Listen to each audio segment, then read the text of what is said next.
Assalamualaikum warahmatullahi wabarakatuh. Sekarang kita bahas lagi materi PPN berikutnya, yaitu sekarang kita masuk ke dalam objek PPN.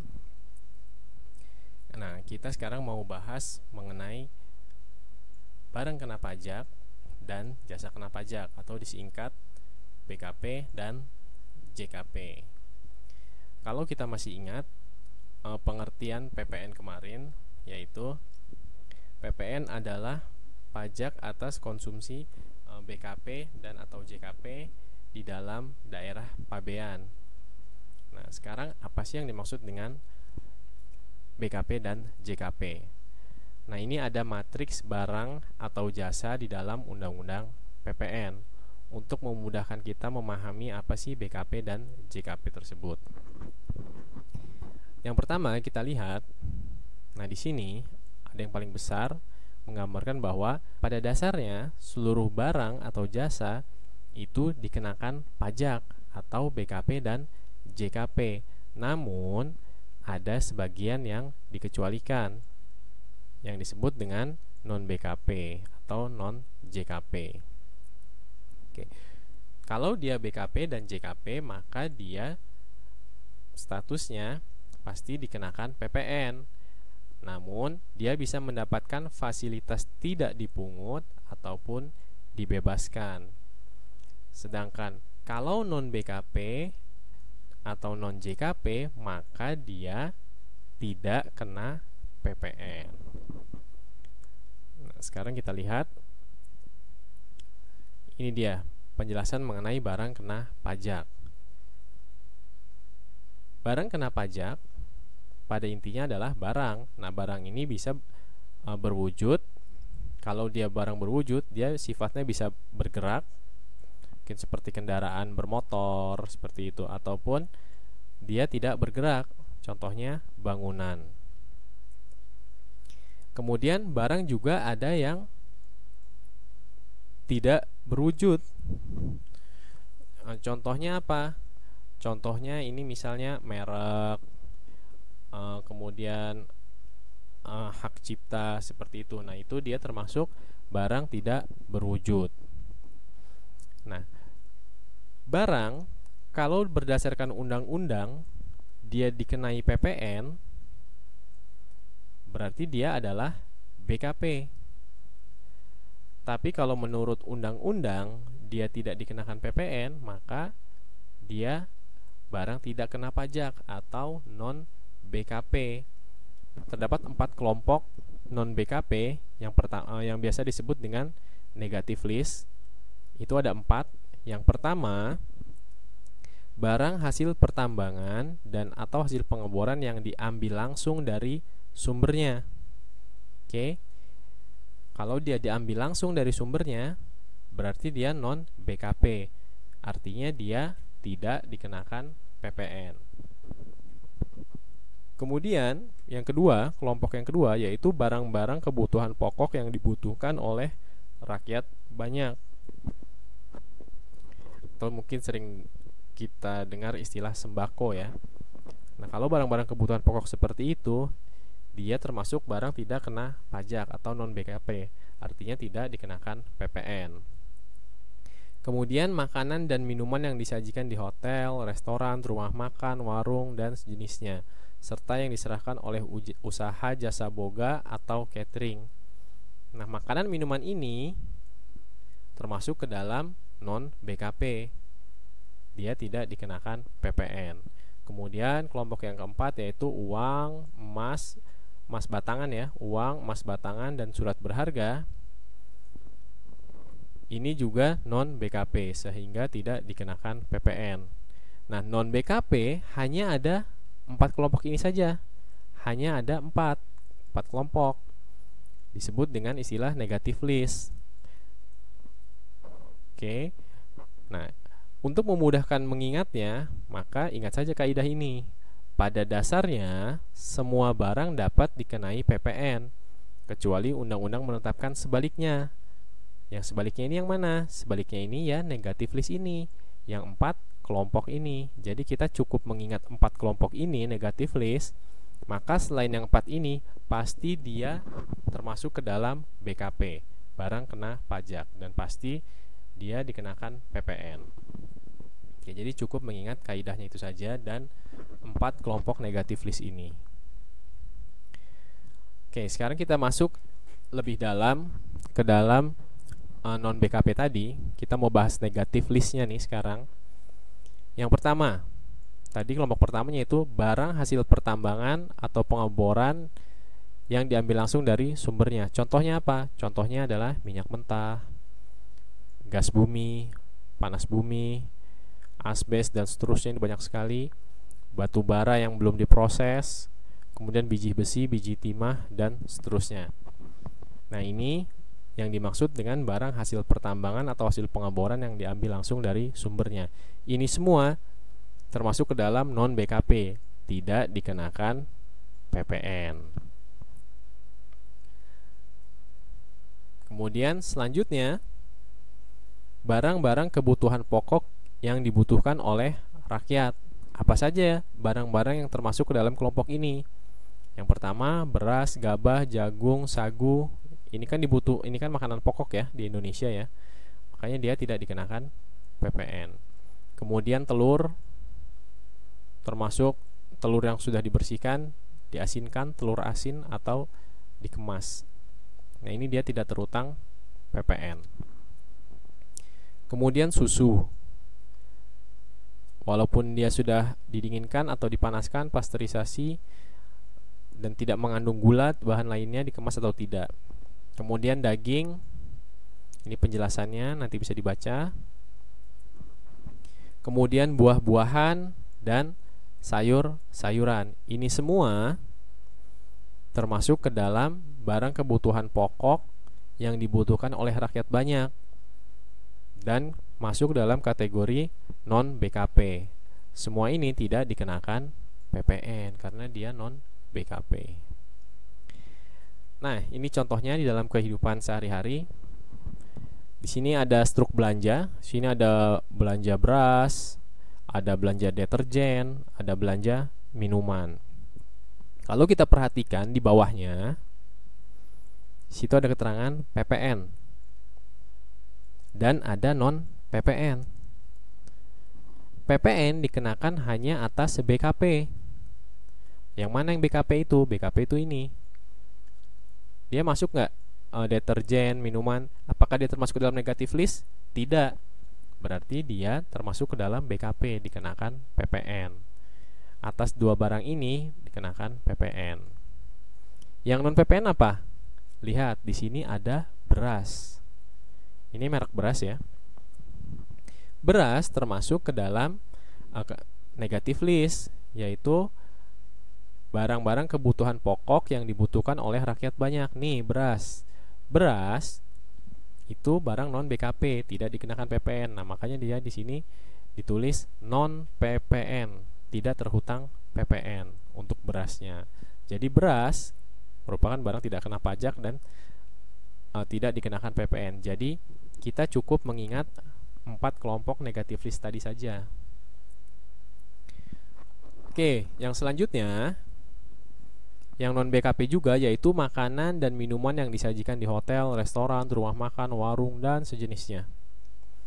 Nah, ini kita lihat nih, seringkali kita lihat kalau makan di restoran,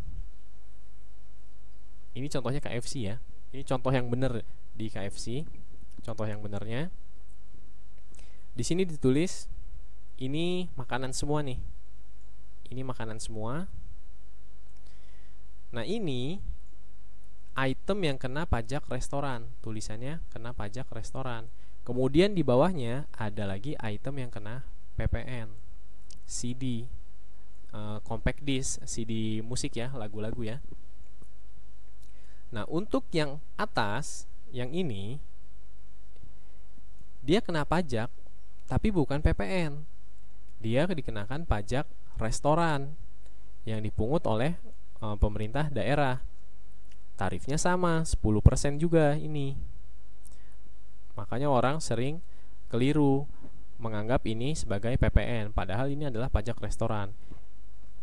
Kenapa ini tidak dikenakan PPN? Karena dia termasuk ke dalam kelompok ini, makanan dan minuman yang disajikan di hotel, restoran, rumah makan, warung, dan sejenisnya. Makanan dan minuman ini dia non BKP, dia nggak kena PPN, tetapi dia kena pajak restoran yang pemungutannya oleh pemerintah daerah. Nah, sedangkan di sini ada CD, ada penjualan CD, penyerahan CD. CD termasuk nggak di dalam negative list? Tidak ada. Artinya dia termasuk ke dalam BKP. Kalau BKP dia kena PPN, maka atas CD ini dia dikenakan PPN. Tarifnya berapa? 10%. Nih. Nah, ini dua hal tarifnya sama, sering tertukar-tukar. Orang sering menganggap bahwa di rumah makan dikenakan PPN, padahal di rumah makan tidak kena PPN karena dia non BKP. Akan tetapi makanan tersebut dikenakan pajak restoran yang tarifnya kebetulan sama dengan tarif PPN. Sampai sini jelas ya? Nah, tadi kita sudah bahas BKP, sekarang kita bahas tentang jasa kena pajak. Kaidahnya sama dengan BKP tadi. Pada dasarnya, semua jasa dapat dikenai PPN, kecuali undang-undang menetapkan sebaliknya. Jadi pada dasarnya, semua barang ini, semua jasa ini kena PPN. Menurut undang-undang dia dikenakan PPN nggak? Ya. Kalau dia dikenakan PPN, maka dia termasuk ke dalam JKP, maka dia terhutang PPN. Tapi kalau undang-undang mengatakan bahwa dia tidak dikenakan PPN, maka dia termasuk ke dalam jasa tidak kena pajak atau non JKP. Di sini dalam contoh ini terdapat 17 non JKP, ini nanti bisa dihafalkan. Nah, atas penyerahan jasa ini itu tidak terhutang PPN karena dia non JKP. Jadi contohnya misalnya ada penyerahan jasa medis dokter. Nah, itu atas pembayaran kita atas jasa dokter tadi tidak dikenakan PPN. Seperti itu ya. Nah, kesimpulannya berlaku kaidah tadi, yaitu pada dasarnya semua barang dan jasa itu dikenakan PPN, yaitu BKP dan JKP, kecuali undang-undang menetapkan lain atau dia non BKP dan non JKP. Kalau dia BKP dan JKP, dia dikenakan PPN dan bisa memperoleh fasilitas tidak dipungut ataupun dibebaskan. Sedangkan kalau non BKP dan non JKP sudah pasti dia tidak terhutang PPN. Sekarang kita masuk ke objek PPN. Secara umum, objek PPN adalah yang pertama penyerahan barang kena pajak di dalam daerah pabean, penyerahan JKP di dalam daerah pabean, impor BKP, pemanfaatan BKP tidak berwujud, pemanfaatan JKP dari luar daerah pabean, ekspor BKP tidak berwujud, dan ekspor JKP.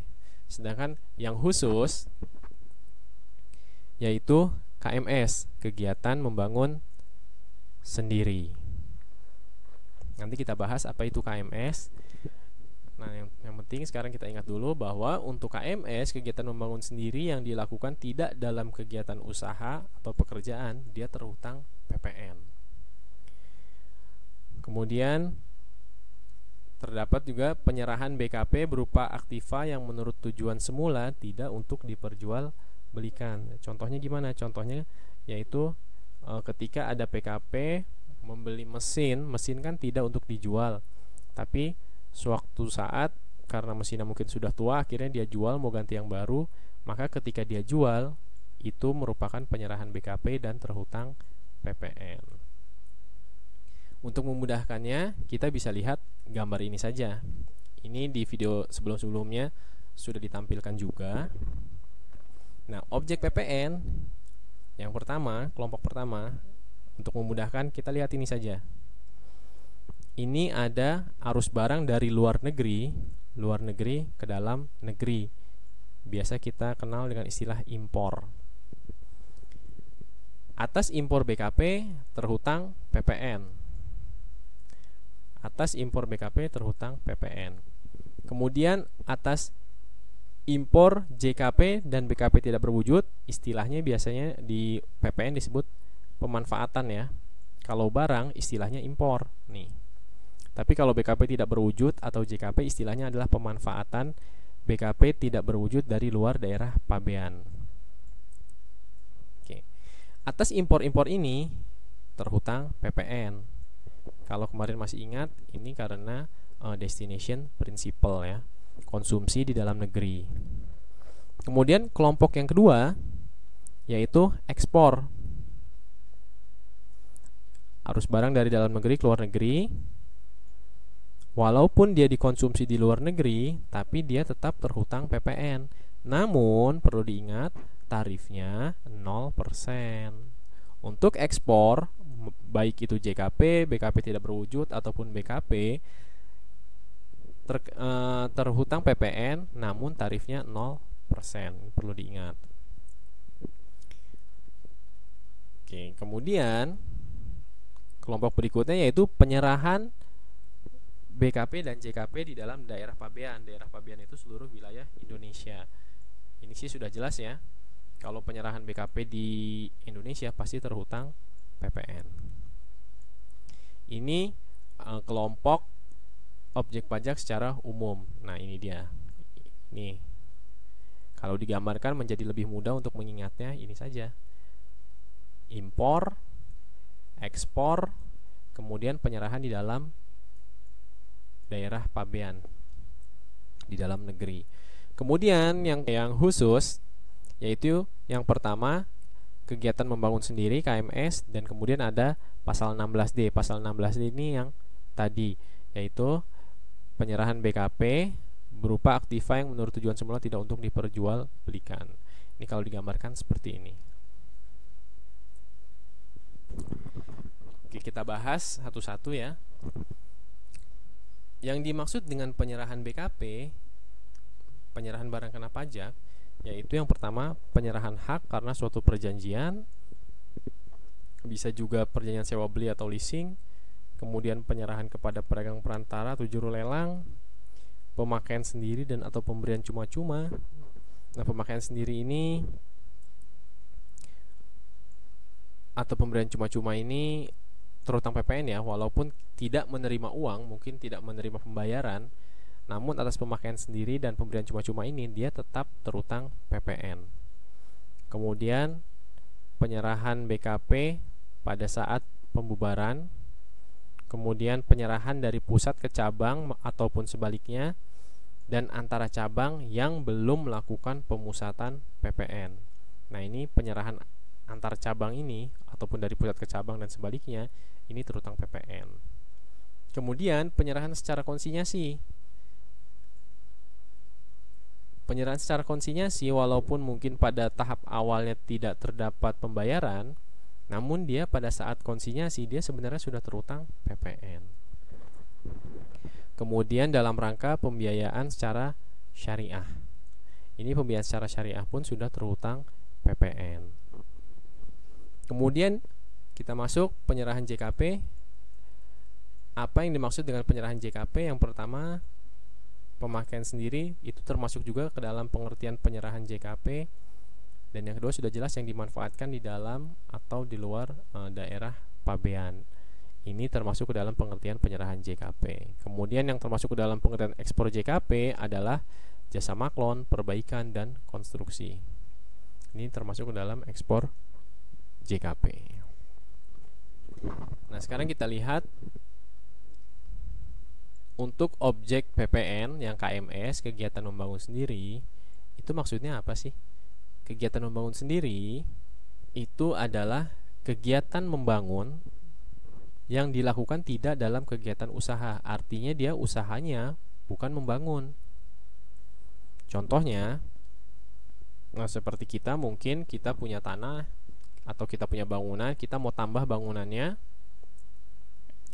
Kita lihat dulu apakah dia kegiatannya memang membangun. Misalnya dia usahanya memang properti. Kalau dia usahanya memang properti membangun, maka dia melakukan hal tersebut di dalam pekerjaannya. Dia memang membangun gedung-gedung, membangun rumah untuk dijual lagi. Nah, itu tidak terhutang PPN KMS. Oke, atas pembangunan gedung-gedung atau rumah-rumah yang mau dia jual lagi itu, karena itu masih dalam lingkup usaha atau pekerjaan, maka atas kegiatan tersebut tidak terhutang PPN. Nah, tapi kalau dia usahanya bukan membangun atau bukan di bidang properti, dia memang membangun saja gitu, memperluas atau memperbaiki, menambah luas bangunan. Nah, kalau dia di luar usaha atau pekerjaannya, nah maka dia dilihat lagi apakah luas bangunannya lebih dari 200 meter atau tidak. Kalau dia minimal 200 meter persegi, maka dia terhutang PPN. Katakanlah misalnya dia luas bangunannya 250 meter persegi, maka dia terhutang PPN. Tapi kalau di bawah itu, misalnya bangunannya hanya 100 meter persegi, maka dia tidak terhutang PPN KMS. Oke, sudah jelas ya untuk kegiatan membangun sendiri. Nah, kemudian objek PPN yang berikutnya yaitu penyerahan BKP berupa aktiva yang menurut tujuan semula tidak untuk diperjualbelikan. Nah, ini contohnya. Misalkan ada pengusaha yang membeli aktiva non persediaan. Kenapa non persediaan? Karena kan tujuannya tidak untuk diperjualbelikan. Kalau aktiva persediaan pasti untuk diperjualbelikan. Contohnya misalnya di sini aktiva non persediaan adalah barang modal, bisa mesin dan sebagainya. Dia tujuannya tidak untuk diperjualbelikan, dia beli barang modal tersebut memang untuk digunakan. Nah, sekarang kita lihat apakah aktiva tersebut sedan atau station wagon. Kalau iya, dilihat lagi apakah dia sedan tersebut sebagai barang dagangan atau untuk disewakan. Kalau iya, maka dia terhutang PPN. Contohnya apa? Misalnya dia showroom, dia beli sedan untuk dia jual lagi, maka barang tersebut dikenakan PPN. Tapi kalau misalnya sedan tersebut ternyata dibeli bukan untuk dijual, tapi dia gunakan sendiri, misalnya untuk kendaraan direkturnya atau kendaraan manajernya atau untuk operasional, maka di sini dia tidak terhutang PPN. Oke ya, kita balik lagi. Nah, kalau aktiva persediaan tersebut bukan sedan atau station wagon, maka dia kita lihat lagi apakah berhubungan langsung dengan kegiatan usahanya. Kalau berhubungan langsung dengan kegiatan usahanya, maka dia terhutang PPN. Kalau dia tidak berhubungan langsung ketika dijual lagi, maka tidak terhutang PPN. Oke ya. Nah, tadi kita sudah membahas apa saja yang termasuk ke dalam penyerahan BKP. Akan tetapi ada juga penyerahan barang kena pajak yang tidak termasuk sebagai penyerahan BKP atau tidak dianggap sebagai penyerahan BKP, sehingga tidak terhutang PPN. Contohnya apa? Contohnya yaitu pengalihan BKP dalam rangka penggabungan, peleburan, pemekaran, pemecahan atau pengambil alihan usaha dengan syarat-syarat pihaknya adalah PKP. Kalau penggabungan, peleburan dari dua perusahaan menjadi satu perusahaan, contohnya kalau pihak-pihaknya adalah PKP, maka atas penyerahan barang-barang tersebut itu tidak dianggap sebagai penyerahan BKP, sehingga tidak terhutang PPN. Kemudian yang selanjutnya penyerahan BKP sebagai jaminan utang piutang. Misalnya kita ke Pegadaian, kita menyerahkan kendaraan bermotor kita sebagai jaminan utang piutang kan. Ketika barang tersebut diserahkan, maka atas penyerahan barang tersebut sebagai jaminan utang piutang itu bukan termasuk penyerahan BKP, sehingga tidak dikenakan PPN. Kemudian penyerahan kepada makelar sudah jelas. Kemudian, nah ini ada nih yang mirip-mirip tadi. BKP yang menurut tujuan semula tidak untuk diperjualbelikan, yang masih tersisa pada saat pembubaran, tapi syaratnya PM-nya tidak dapat dikreditkan. Kalau PM-nya dapat dikreditkan, maka terhutang PPN dianggap sebagai penyerahan BKP. Akan tetapi kalau PM-nya tidak dapat dikreditkan pada saat pembelian ya, pada saat ketika dia beli barang tersebut awal-awal, pajak masukan yang tidak dapat dikreditkan, maka ketika perusahaan tersebut bubar, maka atas penyerahan barang tersebut tidak dianggap sebagai penyerahan BKP. Kemudian yang berikutnya yaitu penyerahan BKP dari pusat ke cabang atau sebaliknya, dan penyerahan antar cabang. Tapi syaratnya PKP tersebut telah memperoleh izin pemusatan tempat pajak terutang atau izin pemusatan PPN. Nah, kalau dia sudah izin pemusatan PPN, sudah boleh pemusatan, maka penyerahan antar cabangnya tersebut atau dari pusat ke cabang itu bukan penyerahan BKP, jadi tidak terhutang PPN. Tapi kalau belum memperoleh izin pemusatan, maka hal tersebut dianggap sebagai penyerahan BKP dan terhutang PPN. Oke, itu materi kita untuk objek PPN. Nanti sambil melihat soal-soalnya, sambil mengerjakan soal-soalnya, semoga nanti bisa lebih mengerti. Oke, demikian untuk materi kali ini. Assalamualaikum warahmatullahi wabarakatuh.